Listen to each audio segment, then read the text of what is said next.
muere Sergio, pero... pero casi. Se va a Ferrovial. Bueno, se va, está por ver. Porque veíamos hoy varias cositas. Hablaba Nadia Calviño de un escudo antiopas que se hizo en su momento y tal, que en realidad no sirve para nada. Quiero decir, en el caso Ferrovial en concreto no sirve para nada el escudo. Lo que sí sirve es que si hay que indemnizar a más del 2,6% del accionariado de Ferrovial, que si se siente perjudicado por una serie de normativas, hay que indemnizarle con el promedio del valor de la acción de los últimos 3 meses. Esto haría, ha dicho Ferrovial, que si superan los 500 millones de dólares, 500 millones de euros, que no lo hace. No cambia la sede, cuidado. Que no es que no vaya a hacer ciertos cambios, pero la sede se quedaría aquí. Pero nada tiene que ver con el escudo antiopas, que habla del porcentaje extranjero en el accionariado de la, más del 10%, de la compañía. Eso es, que tenga más de un 10%. O más de 500 millones si no cotiza. Etcétera. Y que además depende del sitio y la nacionalidad de esa extranjería. Es decir, que si es europeo no entramos en el mismo juego y lo que tienes es que tener un 10% de mayoría sobre el accionariado nacional. En fin. Pues aquí va la pregunta. Hemos visto el caso Ferrovial, que en realidad se quiere ir. Vamos a ver qué dicen sus accionistas porque se pueden negar. Quiero decir, que pueden querer la indemnización y ya está. Pero la lógica del accionista, si quiere dinero, es, oye, que crezca la compañía y si la compañía cree que va a crecer allí. O sea, lo lógico no sería que se quedara por culpa del accionista. Desconozco, insisto, lo que van a pedir los accionistas. Pero con este caso sobre la mesa, la negociación, por ejemplo, vemos que Francia negocia con los supermercados y logra un tope a los precios en 200 productos básicos en 2 euros o menos, para hacer una cesta. Van a poner un poquito el gobierno y un poquito el supermercado y se queda. Aquí, sin embargo, decimos, es que los beneficios de los supermercados son muy malos. En vez de sentarnos a negociar con los supermercados, pues les hemos insultado, ¿no? Pasa con esto, pasa con Ferrovial, pasa con unos, con otros. ¿Vosotros creéis que vamos a ver a lo largo de este 2023 una escapada empresarial importante de nuestro país? Déjame, dos preocupaciones, ¿vale? Una primera preocupación es que yo esto lo he denominado el canario en la mina, que es que de repente una empresa que tiene toda su historia vinculada con España toma una decisión, según dicen ellos, basado en 2 argumentos. Uno, regulatorio, seguridad regulatoria, y 2, acceso a los mercados internacionales. Dos razones que para mí son reales. La primera, desde el punto de vista regulatorio, es verdad que en España los últimos años se han subido los impuestos 27 veces, y además se han creado unos impuestos a finales de año que empezaban a contabilizar desde el principio de año, que eso es una cosa novedosa para la planificación fiscal. Pero además de eso nos encontramos con que para emitir, me parece que Ferrovial decía, 3.000 millones de euros para tener inversiones, para poder ampliar, necesita AAA, porque los fondos que invierten en este tipo de compañías piden AAA. Y es verdad que cuando tú dependes de un soberano como somos nosotros, que no tenemos AAA, y además la perspectiva es negativa en el futuro, pues es una decisión. Pero eso que a mí me preocupa que una empresa española cambie, ha pasado a un segundo plano. Lo que me ha preocupado es la reacción de mi gobierno cuando una empresa dice que va a tomar una decisión que puede tomar libremente en la Unión Europea. Las empresas son libres de tomar esas decisiones. ¿Cuál ha sido la reacción que ha tenido mi gobierno? Pues en lugar de sentarse con Ferrovial para ver si se puede llegar a un acuerdo y hacerlo de una forma distinta... Pues no quiero ser abogado del diablo, no, pero decir, bueno, no, que me voy, a ver qué me dan... No, pero yo creo que no es el caso. En lugar de hacer eso, primero, se ha insultado a los propietarios de Ferrovial, al fundador de Ferrovial, que es el hijo del fundador. Se ha insultado al país donde se van, que es Holanda, Países Bajos, que bueno, está en la Unión Europea, es un país que nos puede gustar o no, pero tiene el doble, tiene como 3 veces menos el paro que tenemos nosotros, el salario medio el doble que nosotros y la riqueza en PIB por habitante el doble. O sea, ¿diría que nos hace dumping fiscal o no? No es malo. Bueno, no, eso es otro tema. Yo creo que tenemos que separar aquí. Entonces, yo creo que si tú estás en contra de los llamados paraísos fiscales, siempre que hay un paraíso fiscal es porque al lado hay un infierno fiscal. Entonces eso también hay que tenerlo en cuenta. Si estás en contra de que eso ocurra dentro de la Unión Europea, llévalo donde hay que tratarlo, que no es a las empresas, sino a tus compañeros de la Unión Europea. Negocia eso, habla de eso, porque es verdad, y Iván lo comenta y tiene razón, es decir, las condiciones en estos países son distintas, objetivamente, pero a mí lo que me preocupa es esa reacción que hemos tenido en lugar de sentarnos y analizar ¿Qué podemos hacer para que España sea atractivo para las empresas que están aquí y para que vengan otras empresas? Y están empresas viniendo a España, es decir, que también tenemos nuestros atractivos. Hemos caído, no nosotros, pero el gobierno ha caído totalmente en plancha para criticar, y esto me ha recordado, y perdonad que sea tan simple, pues cuando empiezan a llamar, decir, las empresas que se quieren ir de los sitios se van. Termine el ejemplo, José Luis, por favor. Bueno, yo iba a hablar... Vamos a ver. ¿Cuál era el ejemplo? Dos ejemplos. Uno en Europa y otro a nivel mundial. En Europa, cuando se construye el muro entre las dos Alemanias, que es un muro que además se defiende como para que no haya gente que te ataque, el objetivo que al final se logra, y la historia así lo ha demostrado, es que la gente huía de allí, por las razones que fueran, por la libertad, por la prosperidad, por lo que fuera. Pero en ese muro siempre el movimiento era de la parte oriental a la occidental.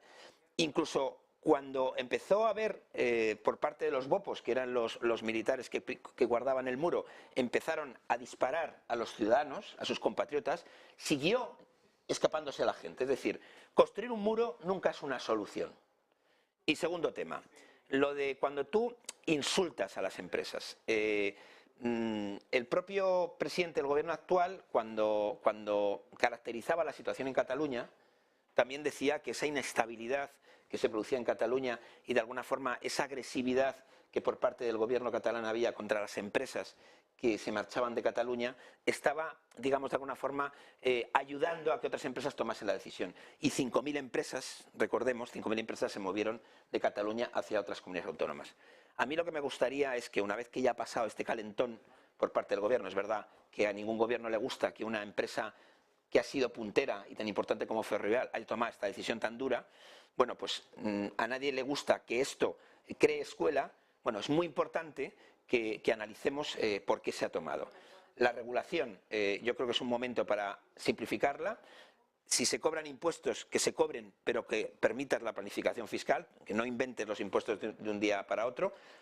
También se ha filtrado que había, igual que se había hecho para las empresas energéticas y para los bancos, había ya un impuesto preparado para las empresas de construcción. Entonces puede ser, digo yo, puede ser que las personas que en Ferrovial...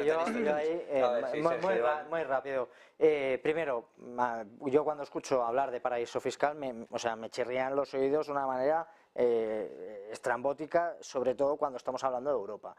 Para que exista un paraíso fiscal necesita existir un secreto bancario, primordialmente secreto bancario. Y eso dentro de la Unión Europea hay un movimiento libre de capitales y por lo tanto es imposible esa existencia de secreto bancario porque uno no puede entrar dentro de la Unión Europea si incumple ese principio básico, incluso dentro de la CE y demás, o sea, solamente con la órbita de la zona euro, si queremos hablar de eso. Otra cosa es la fiscalidad.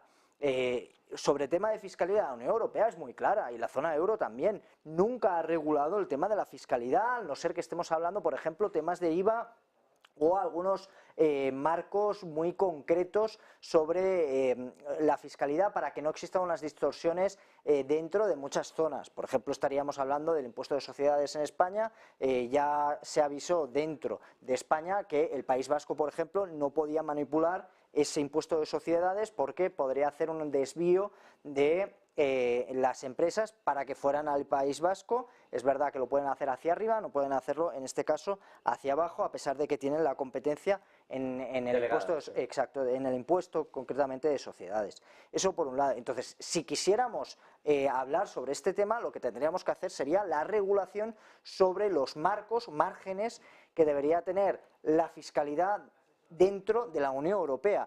Por cierto, es algo que hablamos la semana pasada y yo dije, esto es algo que se tiene que discutir. ¿Cuáles son los márgenes? ¿Límite máximo, límite mínimo? No hay interés. No hay interés. Bueno, pues porque muchos países tienen en esa competencia fiscal, tienen, digamos, la ventaja competitiva con respecto a la fracción de empresas. Evidentemente, y sobre todo porque estamos hablando... o sea, no estamos yendo aquí al quilombo, pero pasa en España, ¿eh?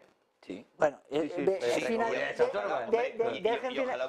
déjeme finalizar con... Sí, porque me parece que cuando se compite es cuando se ve las debilidades de uno, se ve las ventajas de otro, y yo creo que la competencia siempre es buena, incluso a nivel servicios. Y finalizo con 2 apuntes. Uno, yo soy partidario, y además tengo escrito algún artículo sobre ello, muy poco liberal esto, pero bueno, es sobre el tema de la acción de oro. Es decir, que España, concretamente, o cualquier otro Estado, si cree que hay una empresa estratégica y fundamental para su empresa, para su nación, economía, tendría que tener esa acción de oro, en la cual puede decidir en el Consejo de Administración que si ese ¿Cuál es el beneficio para la empresa entonces? No, lo que tiene es que tú miras la empresa esa acción de oro. Sí, pues sí, porque la empresa puede estar en manos extranjeras, pero nunca dañar lo que serían los intereses del país. Entiendo cuál es el interés del país. Digo que cuál es el interés del país de darle esa acción de oro al país. La acción de oro la toma el gobierno sin que esa empresa se la dé. Claro. La Golden Share, que se utilizó en el momento de las privatizaciones, esa es una garantía. No, por eso he dicho. Pero por eso he dicho. Pero depende de quién sea el comprador. Y finalmente los gestores siempre tienen que tener en cuenta una cosa que es fundamental: el interés de los accionistas, y no el interés ni del país, ni del gobierno, ni de nadie, sino de los accionistas. Solo 3 cositas y muy rápidamente. A ver. Dispara. No. No se puede tener libertad de movimiento de capitales con un país como Holanda, porque es tener una grieta en una piscina. Vas a estar sistemáticamente perdiendo. Irlanda, Luxemburgo, Holanda. O sea, todos. No. Sí, o sea, todos excepto España. Son 3 cositas, pero muy rápido. No se puede tener porque sistemáticamente va a ocurrir. Ni ha sido Ferrovial la primera, ni será la última. Estamos hablando de Fiat, de Mediaset y de las grandes tecnológicas mundiales que tienen todas las sedes en estos 4 pequeños países. Fijaros si es tan grande la distorsión que Estados Unidos, que Holanda es uno de los mayores receptores mundiales. Claro. Mundiales de capital. Esto no tiene nada que ver con el gobierno de España. Esto tiene que ver con que tienes un problema gigantesco en el seno de Europa con un país que es fundamental para generar las estrategias de optimización fiscal o de robar impuestos, en otras palabras, a los países con fiscalidades normales. Vale, y, no es que se llamen ¿y por qué no lo has dicho infiernos antes? Fiscales, no es que se llamen infiernos fiscales, es que son países con jurisdicciones normales. Lo de paraísos fiscales se llaman ellos paraísos fiscales. Evidentemente que se llaman ellos paraísos fiscales. Tercer punto, fijaos si es importante el papel de Holanda, que tiene la mayor parte de la IDE extranjera de Estados Unidos, la mayor parte de la inversión directa extranjera de Estados Unidos está en Holanda. Está en Holanda. ¿Esto qué significa? ¿Por qué? Porque es fundamental el juego que hace Holanda para poder desviar los capitales hacia paraísos fiscales como Bermudas, que sí son paraísos fiscales. Esto se llama el sándwich irlandés y holandés, que lo hace Google, que lo hace Amazon y que lo hacen todas las empresas. Es que es necesaria la colaboración de Holanda, porque en Irlanda tienen una sede subsidiaria, donde transfieren a su sede subsidiaria en Holanda porque no se cobran los dividendos, y desde ahí, desde Holanda, sin la colaboración de Holanda, no se puede transferir los capitales a los paraísos fiscales. Y esto simplemente es inaudito que exista en Europa. Y no se puede jugar con las mismas reglas de esta forma. Y por supuesto, si si Países Bajos no fuera un paraíso fiscal o no actuara con estas estrategias agresivas fiscalmente, Ferrovial pues estaría tomando otra decisión. Y si no, veamos cuáles son las opciones que ha tomado Ferrovial, ¿no? Aparte de Londres, que cuando se va, Luxemburgo, Holanda o Irlanda. Pero es que ahora se está luchando a nivel financiero en Europa por ser el primero. Hay que recordar que